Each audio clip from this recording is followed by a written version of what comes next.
Good evening. කොහොමද අද දවස? හොඳයිද?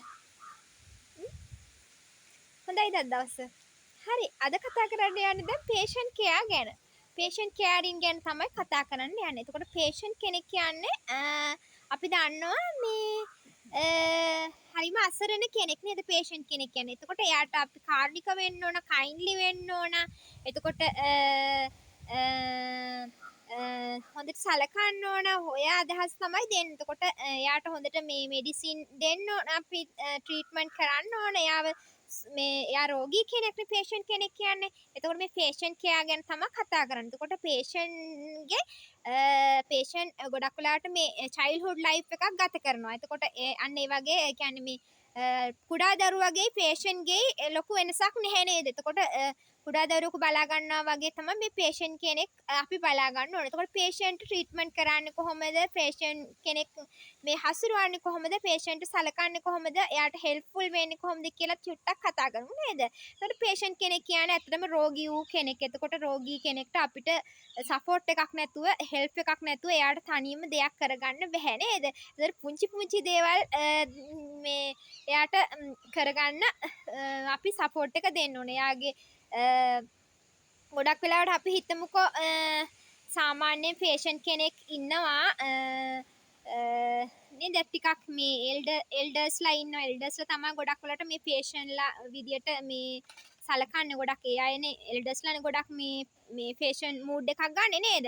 එතකොට දැන් තරුණ අය ටීනර්ස්ලා ස්ටුඩන්ට්ස්ලා යංගර්ස්ලා බේබීස්ලා එතකොට පේරන්ට්ස්ලා මේ patient ලා බවට පත් වෙනවා. එතකොට අපි හැමෝම රෝගී වෙනවනේ නේද? එතකොට අපි පළමුවෙන්ම මේ patient care ගැන දැනගන්න ඕන. එතකොට අපි අසරණ අයනේ නේද? මේ අසරණ අයට හරිම කනගාටුදායකයි නේද? හරිම sorrowful incident එකක් තමයි ඒ වෙලාවේ මේ අපිට මේ මතක් වෙන්නේ. එතකොට patient අපි හොඳට සලකන්න. එතකොට එයාව ජීවත් වෙන්න ජලය ඕන, ආහාර ඕන, එතකොට එයාට සුව පහසු ඕන, එතකොට මෙඩිසින් ඕන, ඩ්‍රග්ස් ඕන නේද? ට්‍රීට්මන්ට් එයාට ඕන. එතකොට නිවැරදි ප්‍රතිකාර එයාට යොමු කරන්න ඕන.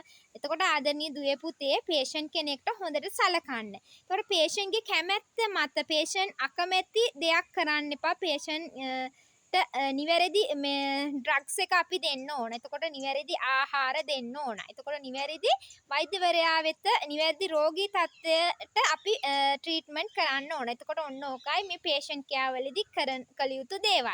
එහෙමනම් අපි දන්නවා දැන් මේ patient ඇත්තටම හරිම අසරණයිනේ නේද? හරිම sorrowful නේද?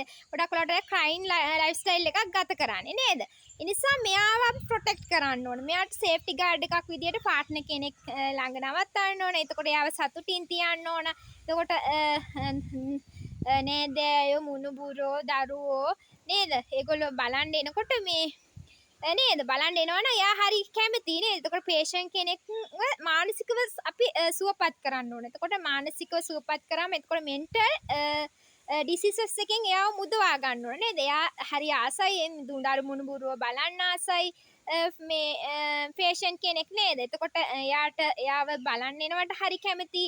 එතකොට එයා පුළුවන් තරම් අපි මානසිකව සතුටින් තියන්න ඕනේ. ඊට පස්සේ එයාගේ කායික මේ රෝගී තත්වයන්ට අපි නිවැරදි ඩ්‍රග්ස් එක දීලා නිවැරදි මෙඩිසින් දීලා අපි නිවැරදි ට්‍රීට්මන්ට් එක කරන්න ඕනේ. එතකොට එයාව යහපත් පරිසරයකට අපි යොමු කරන්න ඕනේ. එතකොට ඔයාට පුළුවන් පොඩ්ඩක් ඒ patient පොඩ්ඩක් මේ එළියට එක්කන් ගිහිල්ලා මුහුදු වෙරළක් වෙන්න පුළුවන්, දියැලක් වෙන්න පුළුවන්, ගාඩන් එකක් වෙන්න පුළුවන්, පන්සලක් වෙන්න පුළුවන්, බෝධි පූජා පින්කමකට සහභාගී කරවන්න පුළුවන්, දේවාලයකට ගිහිල්ලා දෙවියන්ගේ ආශිර්වාදය ලබා දෙන්න පුළුවන් මේ patient නේද? ඒකට patient care ওই විදිහට අපිට විවිධාකාර වූ විදිහට තියෙනවා. එතකොට ආදරණීය